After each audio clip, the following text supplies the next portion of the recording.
All right, thanks, Joe. Lots of entertainment news to talk about. Paul Walker's funeral, another PR problem for Justin Bieber, and Beyonce's surprise new album is off the charts popular. Entertainment reporter David Caplan from GossipDavid.com joins us now on the couch with the morning scoop. So welcome, David. Good morning. Let's get it started. And let's start with the big breakup news over the weekend that we heard about. Khloe and Lamar, tell us the details. It's done, so it's official. So Khloe filed for divorce on Friday, and her lawyer, Laura Wasser, who's a big Hollywood heavyweight. She's dealt with the Kardashian family before, so yes. She's fine. And then so Khloe's citing irreconcilable differences, but we know this has been a few months coming. As we know, it's not even a rumor at this point. Lamar did check into rehab. He did have alcohol and drug abuse issues, but they've been spotted over the past couple months together. So it's going back and forth. Are they reconciling? Are they not? Because we saw photos, for example, of Lamar and Khloe visiting little baby Northwest, but it's done. But then comes word, though, Lamar's camp is trying to get out, even though Khloe filed for a divorce, that Lamar was the one who wanted to end the relationship.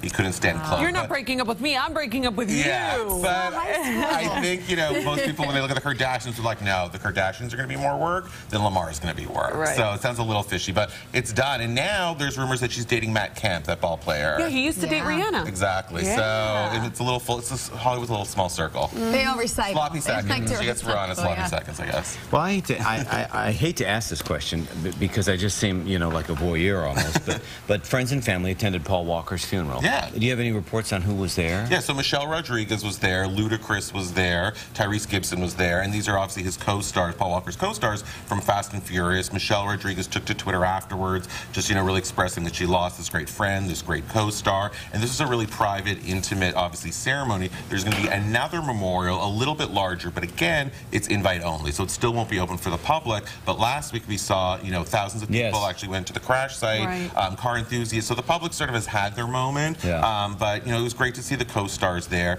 and of course his family was there. He has a few brothers, his parents were there, but now we're hearing that Paul Walker's brother Cody, there's a report out he's a stunt double, and he actually may be in Fast and Furious, the upcoming one, and he's going to finish the scenes that his brother did because they look alike, and to the magic of CGI, they may try and do some. Well, that was a rumor, so really that could happen. It's not confirmed. The studio hasn't confirmed, but that's one of the options right now they're looking at because Can Paul. He act? He's a stunt double, the magic of cameras. They already filmed a lot of the actual sort of more intense scene work and dialogue, so they perhaps could do it.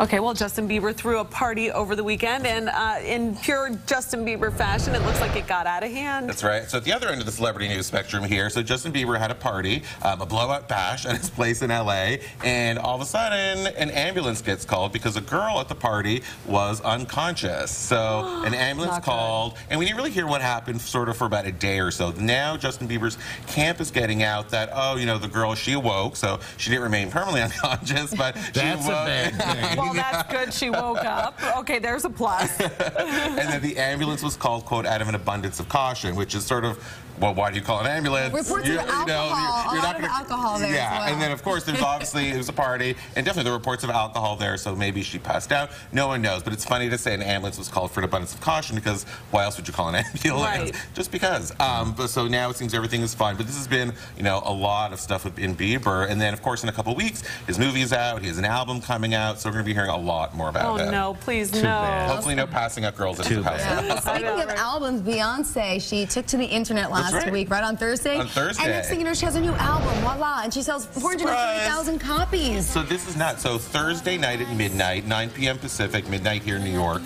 she released this album, total shock. I mean, I was on Twitter and saw it, downloaded it right away. Within the first day, it sold 430,000 copies. Within 12 hours, it received 1.2 million tweets referring to the album. And right now... Is that good? Are those good numbers? Yeah, so that's Are those okay? Yes, that's amazing. Beyonce's going to be fine. And then by midweek, when Billboard sort of ends its weekly sales chart, it's expected to go to 600,000. And that's huge. And this may be a new trend with artists doing this. Jay-Z's done this before in the past. And so this is huge for Beyonce. There's 14 tracks, amazing collaborations on it. Frank Ocean's on it. And we have to say Blue Ivy, her daughter is on it. Adorable. You hear her sort of giggling at the end of a song called Blue. Blue Ivy's also in the video with her. So this is her big debut. Blue Ivy gets a producing credit on the album, Yes, doesn't she does. she? Actually, she got a producing credit earlier because Jay-Z had her cry on, remember, on that single after she was born. So she's a pro. She's made royalties do you think forever. She'll be fine. Part of a trend, I mean, now that artists are going to start doing this? Yeah, because it's great. It's very viral. It gets people buzzing about it. And right away, you sort of saw like the Twitter sphere like light up. But you have to be like at Queen Bee's level. I mean, you can't have some, now this little You can't be an emergent artist. YouTube artist. It's like, hey, it world, doesn't work that way. Hey, 10 followers, here's my new album. That's not going to do it. But when Beyonce did it, it was crazy. And it was just, and also I think you have to have those sort of, you know, like Drake did a song with her. It helps to have those sort of people behind you. Synergy. Yeah. It's all about the synergy. Synergy, and we love that. Well, David Caplan, thank you so much for coming to the couch. We appreciate it. Okay, I guess it's time to talk movies while we're talking about entertainment. On Friday, we each took a shot at predicting which movie would top the weekend box office and how much it would make. Well, we all picked The Hobbit, The Desolation of Smaug to win